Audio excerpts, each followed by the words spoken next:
নমস্কার, আমি পূরবী প্রামাণিক। আমার আরও একটি ব্লগে আপনাদের স্বাগত। আচ্ছা, আমরা যখন বিটিএসের কথা বলি তখন আমরা বেশিরভাগ সময় বিটিএস ফ্যানেদের কথা শুনি, তাই না? কিন্তু এখন প্রশ্ন হলো, যারা বিটিএসের গান শোনে না, যারা বিটিএসের পছন্দ করে না, যারা বিটিএসের ফ্যান না, তারা ওদের সম্পর্কে কীভাবে?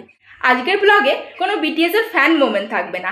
আজকে আমরা শুনে নেব কিছু completely honest and real opinion non ফ্যানদের কাছ থেকে। চলুন আজ কিছু বেসিক প্রশ্ন দিয়ে শুরু করা যাক। আমরা বিটিএসের ফ্যান নয় এরকম কয়েকজনের কাছ থেকে জানতে চাইবো তারা বিটিএস সম্পর্কে কতটা জানে বা বিটিএসের নাম শুনেছে নাকি। হ্যাঁ, বিটিএস সম্পর্কে নাম শুনেছি। এটা তো একটা কোরিয়ান দল। এদের ইনস্টাগ্রাম, ফেসবুক, সোশ্যাল মিডিয়াতে অনেক ভিডিও দেখি, কিন্তু সরাসরিভাবে গান কোনোদিন শোনা হয়নি। হ্যাঁ, আমি বিটিএস এর ব্যাপারেই শুনেছি আমার বন্ধুদের থেকে। আমার বন্ধুরা বেশ বিটিএস এর ফ্যান, তো ওদের মুখ থেকেই আমি জানতে পেরেছি বিটিএস সম্পর্কে। হ্যাঁ, বিটিএস খুব একটা জনপ্রিয় ব্যান্ড। অনেক জায়গায় ওদের নিয়ে আলোচনা শুনেছি, সোশ্যাল মিডিয়া, খবর, বন্ধুবান্ধবী, চোখেও পড়ে মাঝে মাঝে সোশ্যাল মিডিয়াতে। তাই তাদের গান না শুনলেও তাদের সম্পর্কে একটা পরিচিতি মোটামুটি রয়েছে। না, আমি বিটিএস ভক্ত না, তবে সোশ্যাল মিডিয়া, খবর, বন্ধু-বান্ধবী এদের মুখ থেকে প্রায় নামটা শুনি। আর বিটিএস যে গানগুলো, সেগুলো খুব একটা শোনা হয় না, কিন্তু ওদের উপস্থিতি যে ঠিক কতটা সেটা বুঝতে পারি। সুতরাং ইন্টারেস্টিং বিষয় হলো, বিটিএসকে ফলো না করলেও বিটিএসের নাম মোটামুটি সবাই জানে, কারণ তাদের পপুলারিটি একটা আলাদাই লেভেলের। এবার আমি তাদের কাছে জানতে চাইবো তারা বিটিএসের গান কেন শোনেন না। আমি বিটিএস শুনি না, তার কারণ আমার একটু মিউজিক টেস্ট আলাদা। যেরকম আমি একটু ইন্ডিয়ান ক্লাসিক্যাল বেসড মিউজিক শুনতে পছন্দ করি, বা বাংলা গান একটু বেশি ভালোবাসি, বা আমার মূলত সবথেকে পছন্দের জন হচ্ছে যে বাংলা ব্যান্ড। তো ওই কারণে আর কি আমার ঠিক বিটিএস শোনা হয় না। বলতে কে পপে কখনো ঢোকা হয়নি আলাদা করে, তাই শোনাও হয়নি, সেই অভ্যাসটাও তৈরি হয়নি। আসলে শোনার চেষ্টা সেইভাবে কখনই করিনি, তাই সেইভাবে আর শোনা হয় না। আর ভাবি যে শুনবো পরে কখনো, কিন্তু সেটা আর হয়ে ওঠে না। না, সেরকমভাবে কোনোদিন শুনিনি। সারাদিন তো অনেক কাজকর্ম থাকে, তাই কাজের ফাঁকে আর নতুন করে আর বিটিএসের গান শোনা হয়নি। আপনারা খেয়াল করলে বুঝতে পারবেন, এখানে কিন্তু কেউ সরাসরি তাদেরকে হেট করছে না। আসলে অনেকেই তাদের সাথে কানেক্ট করতে পারেনি বা তাদের সাথে কানেক্ট করার সেই সুযোগটা পায়নি। তো আমরা যেটা ভাবি নন ফ্যান মানে নেগেটিভ মতামত থাকবে বা ধারণা থাকবে, এমনটা কিন্তু সবসময় হয় না। চলুন এবার একটা অন্যরকম প্রশ্ন করা যাক। আমি ওই সমস্ত মানুষদের কাছে জানতে চাইবো, বিটিএস কি আসলে একটু ওভার হাইপ, নাকি তারা এটা আসলে ডিজার্ভ করে? কখনো কখনো মনে হয়, সব জায়গাতেই তো দেখি ওদের নিয়ে আলোচনা হচ্ছে, তো পরেও আবার ভাবি যে এত জনপ্রিয় হলে আলোচনা হবে, সেটা তো স্বাভাবিক। ওভার হাইপড কেন হবে? কোনো কিছু যখন জনপ্রিয় হয় তখন তার উপর একটা হাইপ এমনিতেই চলতে থাকে।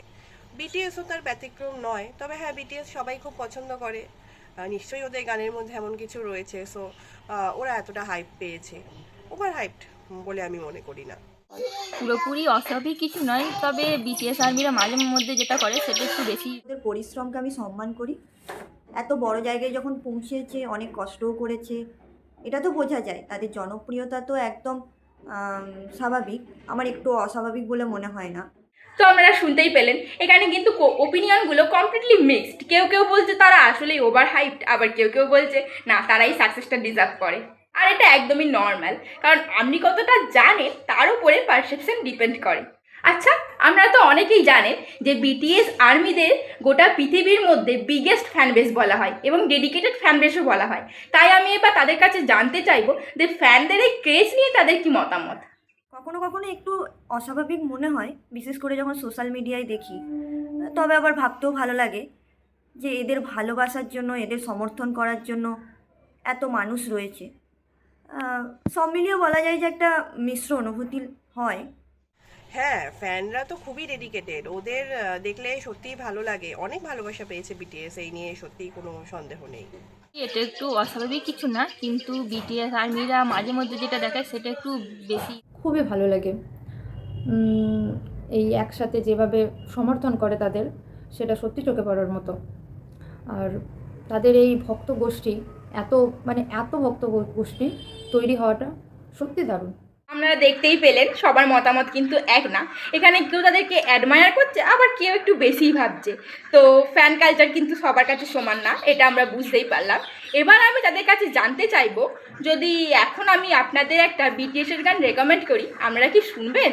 হ্যাঁ, যদি কোনো গান রেকমেন্ড করা হয় আর সেটা যদি আমার ভালো লাগে তাহলে আমি নিশ্চয়ই শুনবো।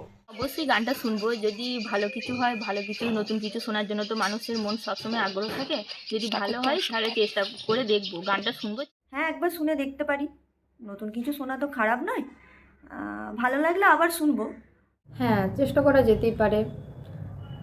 নতুন কিছু শোনার মধ্যে তো আনন্দ আছেই, ভালো লাগলে পরে আরও শোনার চেষ্টা করব। তো দেখা যাচ্ছে যে বিটিএস এর দরজা কিন্তু এখনো পুরোপুরি বন্ধ তাদের কাছে, এরকম না, আসলে দরজা এখনো খোলাই হয়নি, হয়তো ভবিষ্যতে সম্ভাবনা আছে। আসলে আমাদের বাস্তব জীবনটা সোশ্যাল মিডিয়ার মতন ব্ল্যাক অ্যান্ড হোয়াইট না, এখানে অনেক সেটস আছে এবং এটাই রিয়েলিটি, এটাই বাস্তব, এটাই নর্মাল। তো আজকের ব্লগ থেকে আমরা কি জানতে পারলাম, সবাই কিন্তু বিটিএসের ফ্যান না এবং সবাই বিটিএসের গান শোনেও না। তারপরেও কিন্তু তারা সবাই যে বিটিএসকে নিয়ে নেগেটিভ ভাবে এমন না, অনেকে পজিটিভ ভাবেও। তো তারা বোঝা যাচ্ছে তারা বিটিএসকে ফলো করে না কিন্তু বিটিএসকে রেসপেক্ট করে।